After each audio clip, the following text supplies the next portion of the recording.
of the middle class in India.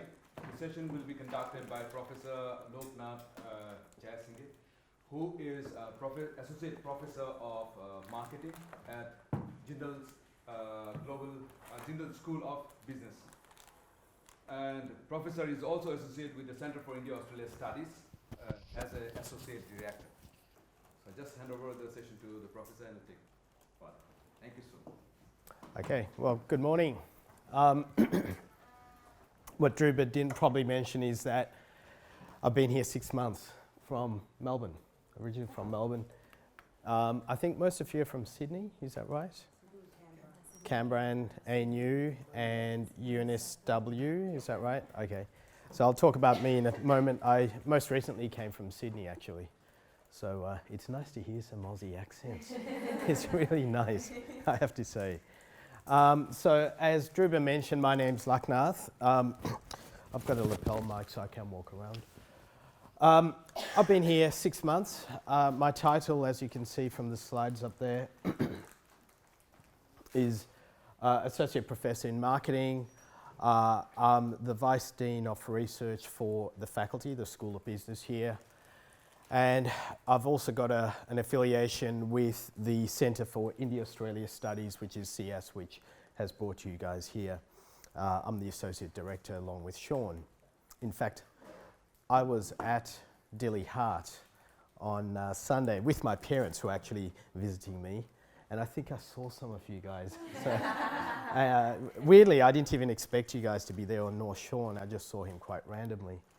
We'll talk about globalisation a bit, but it's funny. I said to Sean when I met him, I said, there's only so many places in Delhi, being a city of 18 million people.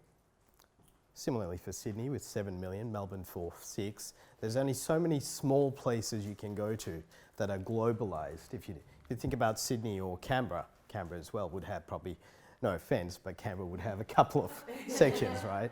Same with Sydney. I often say New York. My New York friends say New York can be a small city, right? And when you think about globalisation and what it means for us, it is small. I mean, you know, as an Aussie coming here, there's only a couple of places we tend to go to, right? So I just wanted to think about that, but the focus of today is really about the Indian middle class. So I'll skip that. So a bit about me. I'm a Melburnian. I was born in Melbourne, raised in Melbourne, schooled in Melbourne. My first degree was at Melbourne Uni in actually science, biochemistry. Then I moved up to sunnier climes, Brisbane, and went and did a marketing degree with a beautiful double major in marketing and communications. I love Brisbane so much I stayed there for my MPhil at the Uni of Queensland, which was a beautiful moment in my life. Sort of learning about cultural anthropology and cultural theory, and then I married that. Master's background with my marketing and advertising background. I'll talk about that in a moment. To do a PhD at Melbourne Business School, University of Melbourne. I finished that 7 years back. Taught at Monash. I'd sort of prepared a slide. I realised this morning that you're the non-Monash group. I think I'm presenting to them on the 27th, so there's a slide here with Monash, so I apologise. I didn't bring in UNSW or ANU in there. Taught at Monash. My first post-PhD faculty job was at Newcastle, more recently at Macquarie, and at the beginning of 2016 I went to industry. I don't think you can see it there. Ward 6, W6. Those from Sydney will know. No, I've forgotten the street. Shit. Albion and, my God, it's in the old women's, Crown Street Women's Hospital. One of Sydney's leading independent ad agencies. I've taught, apart from my teaching experience, I've had a commercial background as well. 14 years in the marketing and media industry, mainly around media planning and brand research. Obviously, since my PhD, or since my MPhil actually, I've started to do brand and consumer research. And my teaching strengths here and in Australia are in brand management, social media management, although that's by default. Somehow, because I'm the media guy, I got to teach that course, and now that's the course I'm known for. I'm a consumer behaviour specialist, both in terms of teaching and also in terms of my research. Anyone here from a marketing background, by the way? One? Is that one? Okay, so you might have come across some of these units in your degree. Yeah. Yes. I'll go through each of you in a moment. And what else? Strategic marketing, ad media strategy. My research is around advertising and brand engagement, and in particular, I come from things, not from a quantitative background at all. I look through things from a cultural anthropological lens. I use ethnography, which is a technique from anthropology that looks at immersion, participation in a field setting, consumer setting, trying to gain the sort of meanings that consumers gain from our practices. I published quite well. I don't want to sort of big note myself, but that paper, which I published in 2013, was ranked as a top 16 global paper in 2014 for scholarly marketing research published globally. So that's pretty much me. I mean, some of the clients I've worked on, I put this mainly if I'm talking to industry people, but I put this here because, you know, you're Aussies and you know some of these brands. AFL, so I've worked across the range of energy, discount department stores, pharmaceuticals, alcohol, cosmetics, sports, pharmaceuticals, banks, big food juggernauts, Parmalat and Kraft Foods, what else? And not-for-profits as well, Red Cross and Cancer Council. So enough about me, what about you? Now I hope I've got this right. I was briefed by Dhruba about your background, so I hope I've got this right. Who here comes from, well actually just a show of hands quickly, ANU versus UNSW? ANU? The vast majority. Oh, probably half, maybe? Yeah, half. Okay, it's meant to be half. And do most of you come from what backgrounds? Like BCom, LLB, BA? International Affairs. Which would be in a what, BA degree? Oh, it is. Where's that at? Oh, okay, okay. So most of you come from international relations? Or? And business and marketing. Okay, all right. Yep, cool. Anyone come from a LLB background? Couple? Okay, and a BCom? No, okay, wow. Okay, so I take it you're all, I don't want to assume anything. People assume so many things about me here. Australian backgrounds, Australian nationals, most of you, all of you. Any with an India experience, as in India sort of, like as in business or any, so you've been here before? Yeah, just been here before. Sorry, oh, okay.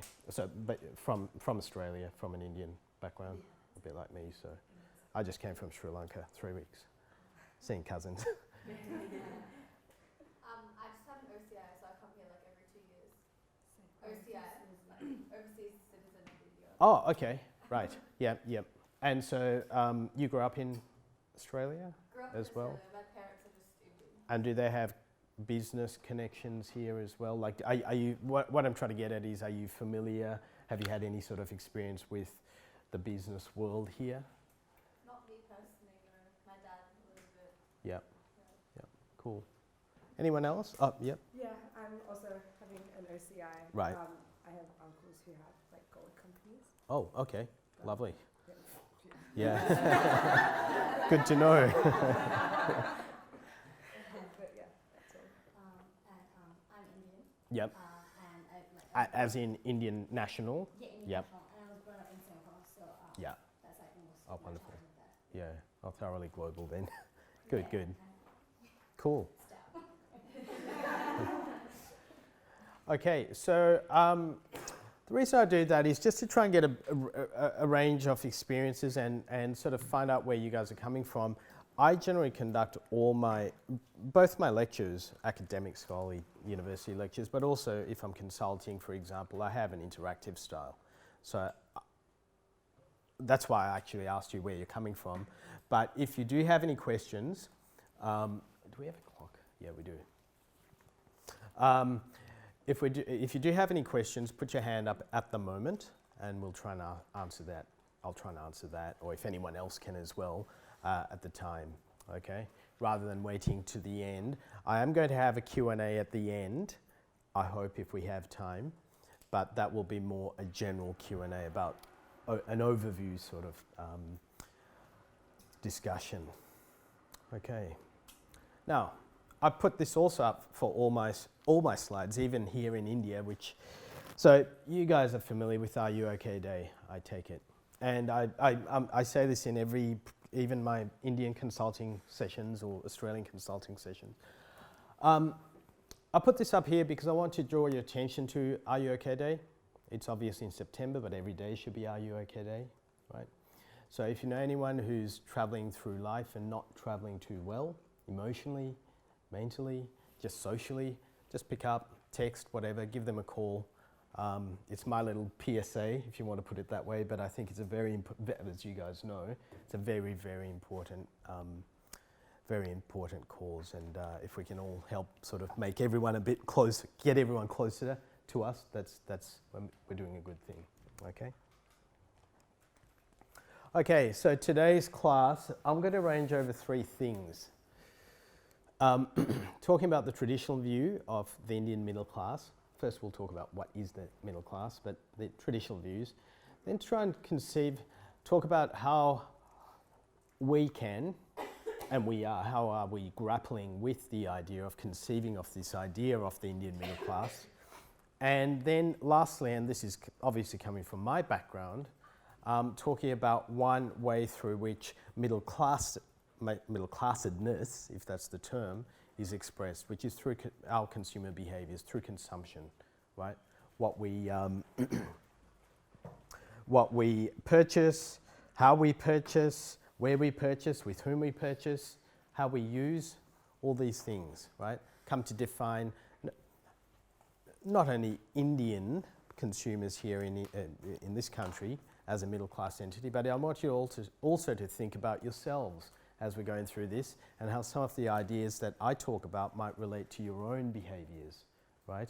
Back in Australia, or in Australia and in Singapore, or in Australia and in India, or elsewhere as well, indeed. Because I find here in India, as an expat, I find the expat behaviours, consumer behaviours, are fascinating to study. It's, very, very different. Okay, so I thought I'd start off with the normal way, and I don't come from a quantitative background, but I am introducing stats here, and you've no doubt, I don't want to say no doubt, you probably, most likely, have heard of most of these statistics, right, and seen them. And that's probably why you're here, in a sense, because, well, India is growing, and probably growing at a bit more than twice the rate of, say, the Australian economy, for example. So these are the normative stats you can pull out, if you do a Google search or whatever it is about India and the Indian middle class, you'll see things like, well, the World Bank brought out actually early this year, 2 weeks ago, earlier this year there was a report that said the Indian economy is forecast to grow at 7.6 over the next 7.6% annually over the next 3 to 4 years, and in particular over 2018-19 at 7.3, right? Number one. Number two is, and this is probably more important for us, for our discussion, the average real wages between 2013 to 2030, right, are forecasted to quadruple, and that comes from PwC 2013. Now, just to put that in context, the average real wage in Australia is currently $80,000 per year, right? Now, if we actually take that and quadruple that over we're talking 17 years, right? You can sort of see where Australians would be incredibly happy and incredibly wealthy, right? But of course, India is coming from a much lower base, right? And it is definitely a statistic that I can see being fulfilled by 2030. In fact, perhaps before that, where average real wages from 2013 will quadruple over the next 15 to 20 years. Now, taking those two statistics, then moving down to the bottom two, we then go to what does this mean for households and how we can sort of talk about this idea of class. And I don't mean class in a sort of, well, I'll come to that in a second, but let's just talk on my third point there. We can, taking the first 2 points and what sort of implications we can draw upon for how people conceive of themselves, right? So the third point there is the middle class. This comes from McKinsey. You're familiar with McKinsey's? Yes? Yeah. The global juggernaut management consulting firm. The middle class is defined as real household income between 200k rupees and 1 million. That's 2 lakhs and 10 lakhs, right, per year, Indian rupees. That's 4,000 Australian dollars to 20,000 Australian dollars. Okay? What was it? 4,000, in terms of rupees. Yeah, in Australian. It's 1 to 50, so it's 4,000 Australian to 20 Australian. Okay? So, yes. Now, the number of individuals forecast to move to what is called the middle class, and this comes from the National Council of Applied Economic Research here in India, plus information from EY. The number of people forecast to move into this bracket, back from just 10 years ago, is 50 million, to currently 260 million, to 400, almost 500 million people in 17 years. Is class always shaped by income? We'll talk about that in a moment. Yeah, we'll talk about that in a moment. Right? So yeah. But this is just one define, and that's why I put these stats up here, because my next slide is to say, right, what can we make, how can we make sense of those figures and what's going on underneath? And in particular, getting to your point, research current sort of normative, if you want to put it, research and current ways of talking about the middle class really talk about it from, as I put there, the second part, I should have put that first, the development of the modern Indian nation in economic terms, right? As I've just expressed on the slide before. Also, tends to be a focus on what does that mean if people are moving up for politics, formal politics, national politics, state politics, and voting behaviours, okay? Now, they're the sort of two lenses through which this issue is being talked about. If I go back to this slide, the implications of this slide are really around what's the implication for formal politics, voting behaviour, and so on, and as well as the economic development of the Indian nation state. And what we do then miss, as the second point says, is this array of sites, huge array of sites, and also more so than the sites, it's actually the processes, and as my final bullet point there says, the meanings, right? Through which this idea of who we are, now that we are moving up from the equivalent of, say, 1,000 Australian dollars a year household income to, I'm making this figure up, say 15,000, right, over 10 years, say a household, a family, what does that mean for our conceptions of ourselves, right? Now in Australia we have a relatively stable class pattern. We don't really talk about class as such, but we talk a lot about social mobility, right? And you guys are both at premier Australian universities. You'll be aware of this idea. In Australia we're going through, actually 3 weeks ago they've put an end to this, the system, the demand-driven system of university entry into Australian institutions. No, you're not familiar? Okay. But it did occur. So since 2009, just a bit of history, Julie Gillard uncapped places for Australian university places and said to universities, we will fund you for based on every seat you can possibly fit into your campus for every bum that you can enrol. So what universities did, as you probably can see on your campuses and the ones I've been on, is all universities went on a bit of a building spree and then started building online courses and saying, we're enrolling so many students. And as a consequence, not a consequence, also associated with that is that they dropped the ATARs. You probably are familiar with that as well. Now, that's a good thing and a bad thing, right? We can argue about that. That's not the point of this discussion. The good thing is that more people went to university who wouldn't have otherwise gone, right? First in family, you're familiar with that concept, right? First in family. Now, if you think about it from an Indian point of view, there are many first in families doing many things apart from going to university. Even this place. This place is a university built, 9 years ago, I think, something like that. There are many students here from families who are newly industrialized families, right?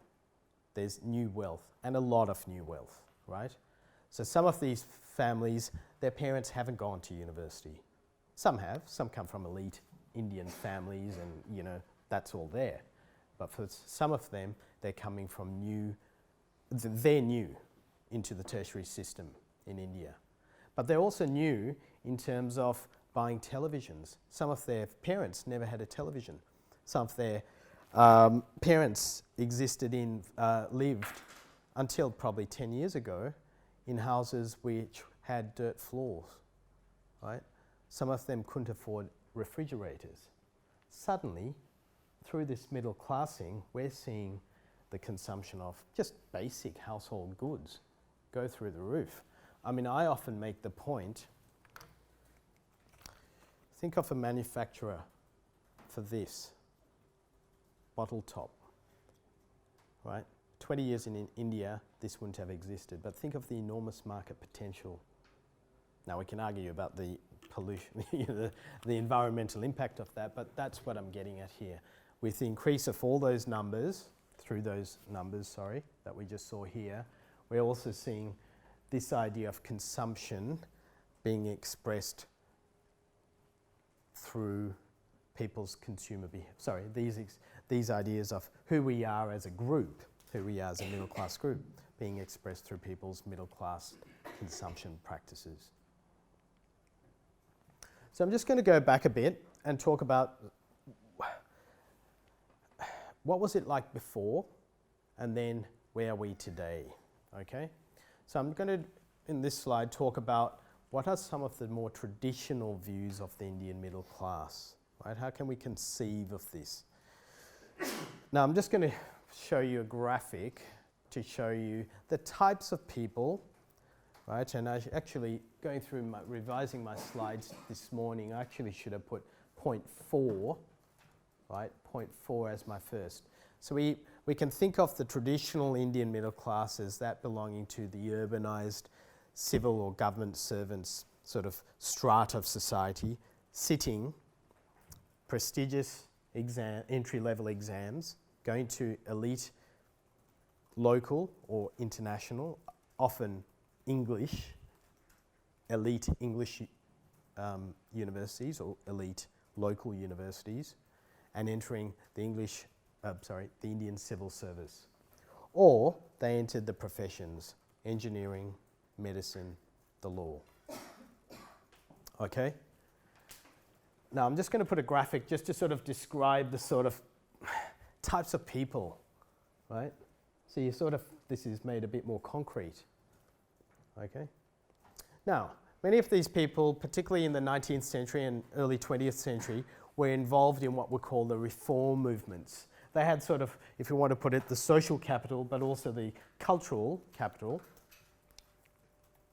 right? Social capital, in other words, the social networks and connections, and also the cultural capital, as in they had the levels of education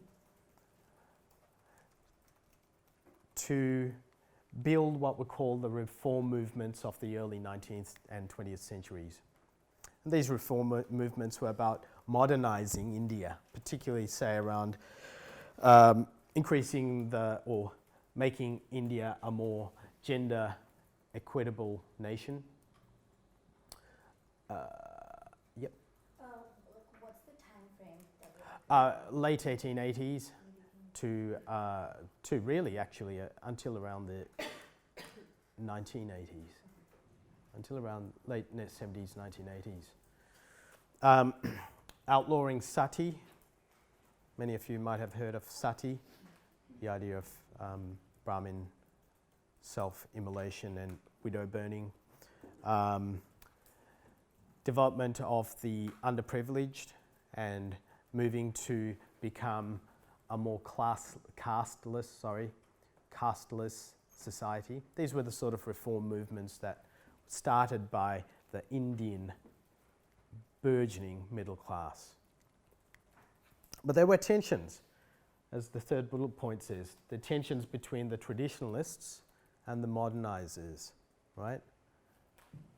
And many of those tensions occurred around, as a final point there says, these ideas of these middle class, developing middle class ideas of morality, respectability, the symbolic role of family values, and then linked into that, gendered identities for men and women, and expressed through material cultures, right? Material cultures being, from my point of view as an anthropologist of consumer behavior, material cultures refers to the ways that material artifacts are used by middle class households, middle class consumers, or middle class Indians in this sense. Furnishings, for example, art, for example, food practices and tastes, for example, right?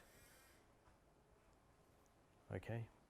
But also other things, as I said earlier, we could look at other, what people would call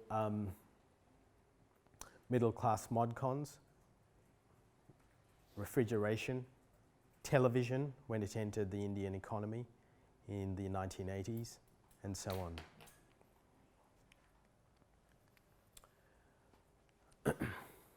Okay, so that was sort of like the general picture. I'm sort of glossing over a large arc of history here, but that was the general picture up until roughly the 1980s.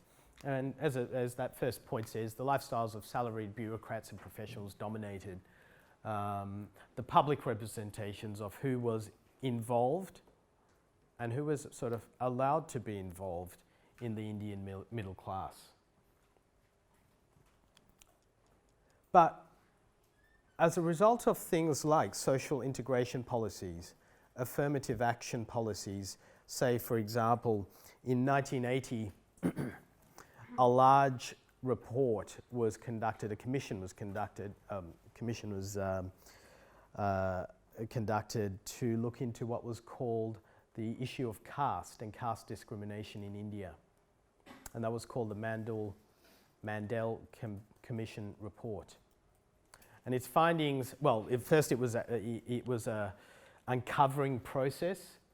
How many castes are there? How many what were later called backward communities are there in India? Those who aren't thriving, or those who don't have the social or economic or cultural capital. How many are there? And the report's findings, I think, were handed down in 1980, and found that there was something like 3,200 different communities, right? that needed a leg up.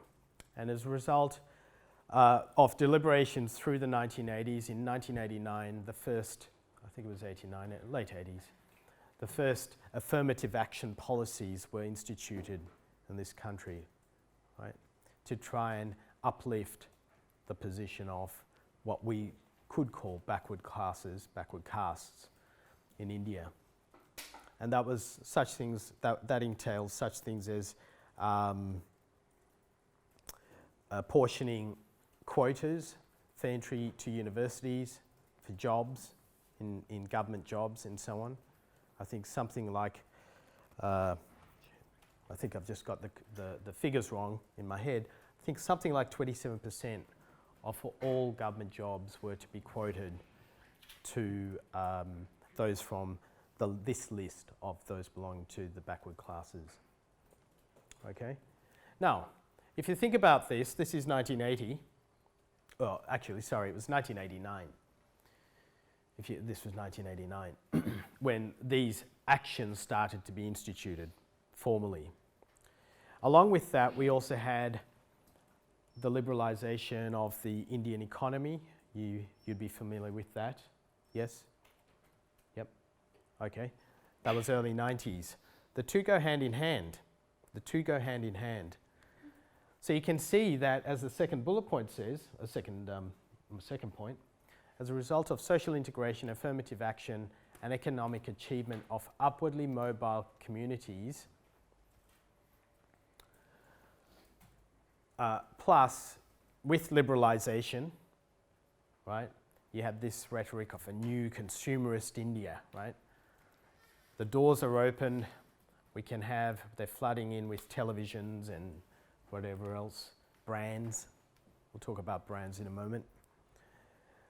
So there's a broadened discourse then around the sort of traditional, that sort of challenges the traditional, but there's a broadened discourse around the ranges of practices, but also the sorts of relations between communities and people, right? Because you've now got formally, as the third point says, it's vital that new public consumer cultures that are both class-specific and accessible across caste and communal boundaries are occurring.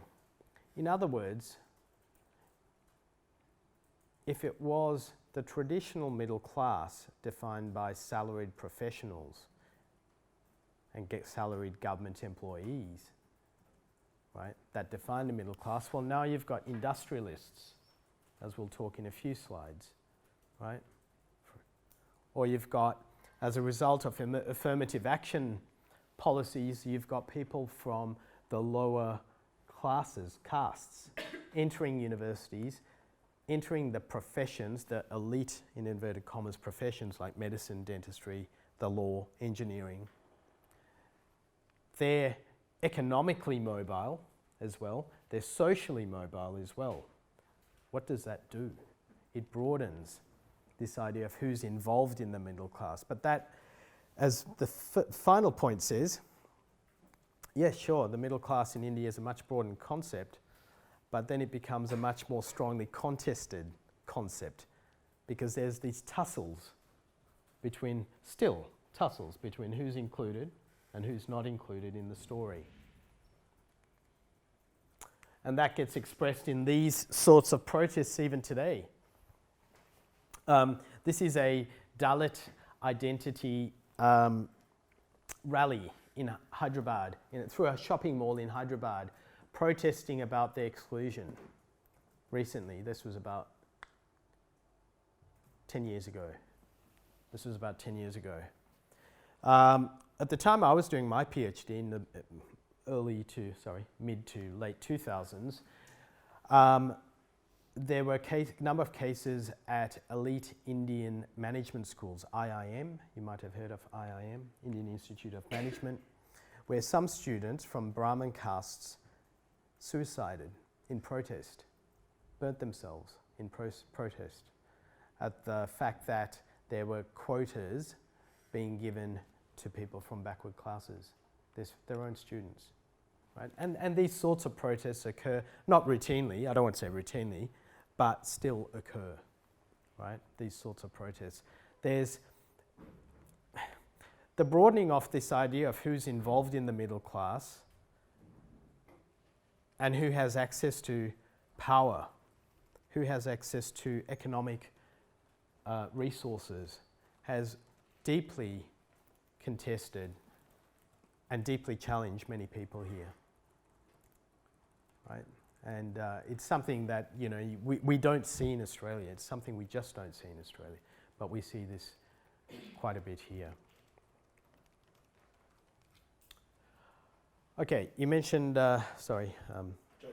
Jacob, you mentioned before about is economic frameworks, are economic frameworks the only way to look at this idea of the middle class?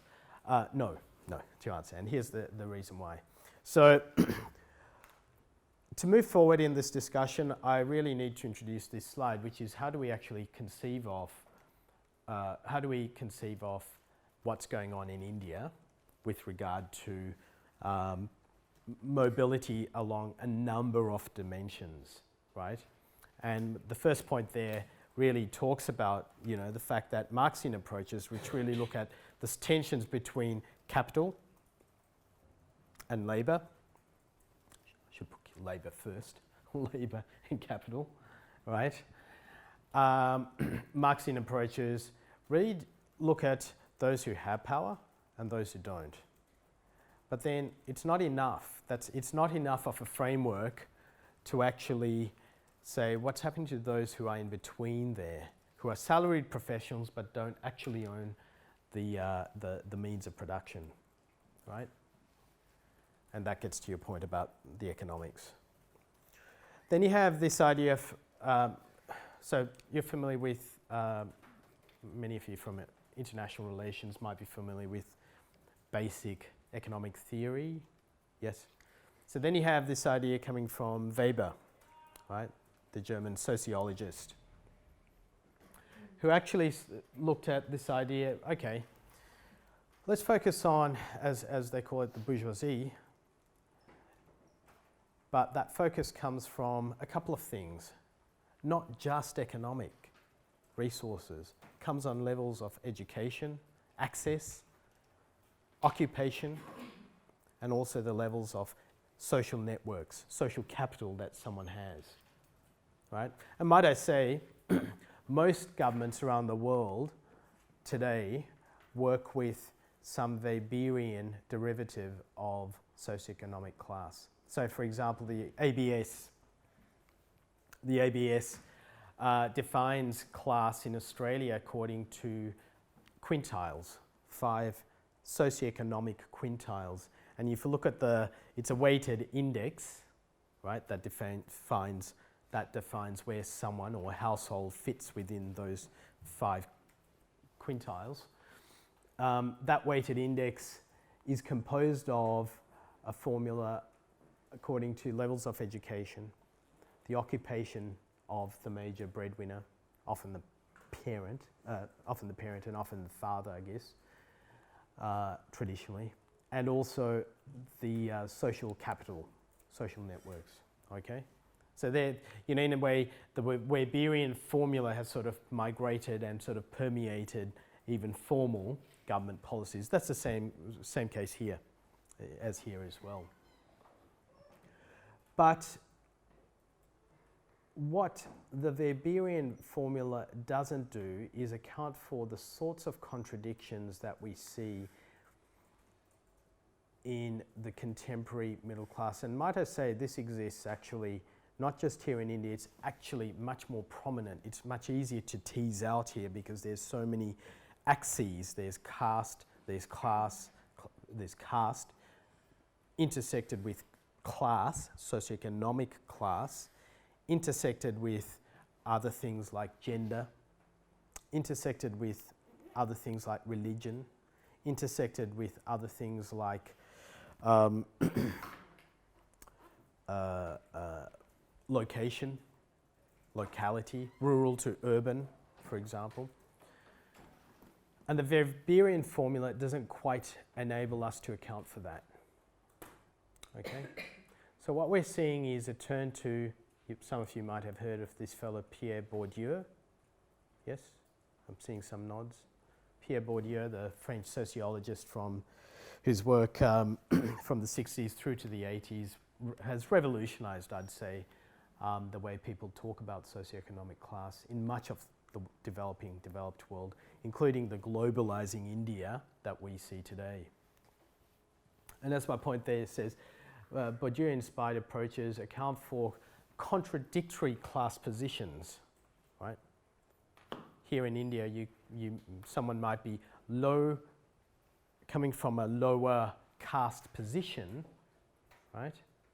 But have high economic resources, high levels of education, for example, hold prominent positions in Indian society, but still belong to a low caste position. And the tensions that produces within the person, the household, society, for example. Or we can actually look at any of the other sort of dimensions I mentioned before: education, location, and so on. Now I'm just going to do a bit of a detour just to talk about Bourdieu, flesh his idea out, particularly as it relates to class, in a very sort of simplified way. But basically he's talking about class as expressed through a set of differentiated tastes, right? Class as expressed through culture as a set of differentiated tastes. And we can look at ourselves of how we differentiate our taste in particular as well. Some people might say, I'm talking about Sydney here, so I'm sorry to the Canberrians. Some people might say, I'm a Eastern Suburbs person, right? I'm a North Shore person, right? I'm a Western Suburbs person, right? I'm a Crown Street. I go for dinner on Crown Street. I'm a Newtown person. Oh, yeah, Crown Street? Oh, what? Differentiated tastes, right? We do the same thing, right? I mean, these are, if you live in a consumer society, we all, I, you, your parents, your grandmother, she might not exist in a consumer society, we all play status games, some overtly, some not so overtly. Think about the choices of universities, right? I mean, I've done that. I'm sure you've done that. Many people do that, right? So I'm trying to get you to think about how first, I brought out the Australian examples just to get you to think about differentiated taste, right? But it also expresses itself in other ways.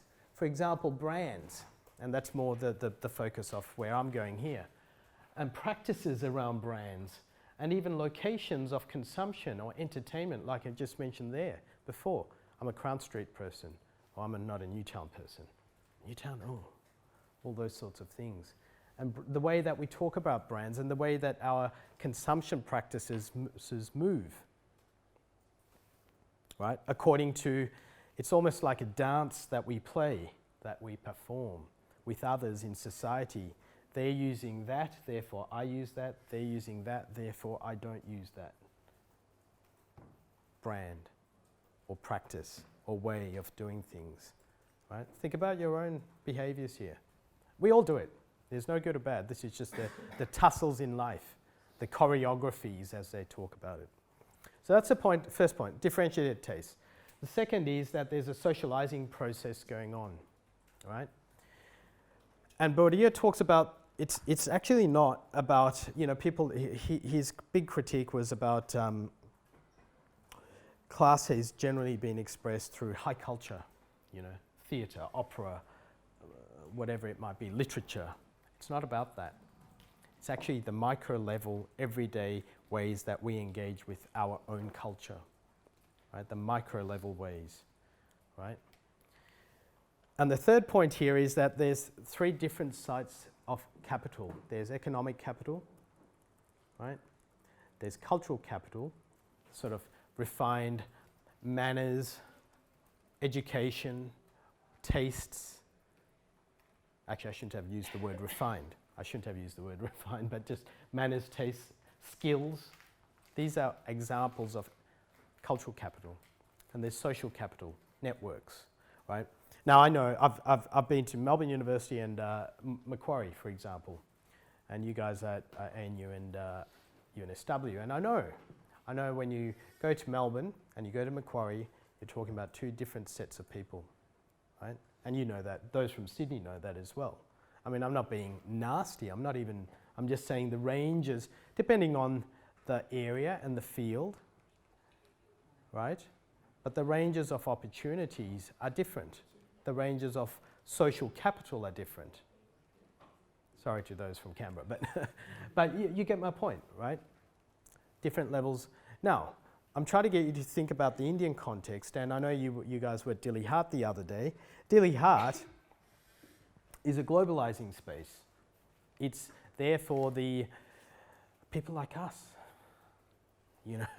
Hence you guys went there, and I went there quite randomly with my parents who were visiting, right? Can everyone go there? Can everyone afford the ranges of knowledge? Does everyone have the range of knowledge to understand fabric or art or design, right? Or the ways that now, and I'll talk about this if we have time in my last slide, the ways that now that formally practices from the lower classes, indeed you could argue castes in India, have become elevated to be valorized consumption practices like organic rice, organic tea here, right?